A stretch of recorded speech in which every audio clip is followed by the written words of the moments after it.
अशोक खरात यांनी ओशो जेलच्या नावाखाली आपलं मूत्र पाजलं लोकांना. त्यात पिणारे मंत्रीसुद्धा होते आणि सर्वसामान्याचा तर काही विषयच नाही. तर मंत्री लोक आता आपल्या ह्या सेंच्युरीमध्ये आपण आलो, कोणी जर भगवा वगैरे काही धारण केलं आणि म्हटलं मी तुमच्या प्रॉब्लेम सॉल्व्ह करतो किंवा तुमच्या अडचणी दूर करतो, तुम्हाला धन प्राप्त होईल, मूल प्राप्ती होईल, तसं काही असे जर म्हणणारे कोणी असेल तर ऑब्व्हियसली ते सगळं खोटं आहे.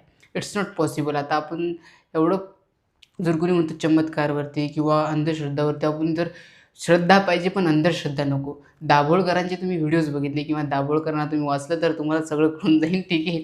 तर असे बेवकूफ ॲक्चुअली बौद्ध धर्मामध्ये असे कोणाचा बळी पडत नाही. बुद्धांनी सांगितले, की कोणी पण असं चमत्कार वगैरे हे मुश्किल म्हणजे नामुमकीन गोष्ट आहे, की चमत्कार कोणी करत म्हणत असेल किंवा सोनं काढत असेल असं हे सगळं फेस आहे, सगळं फेक आहे.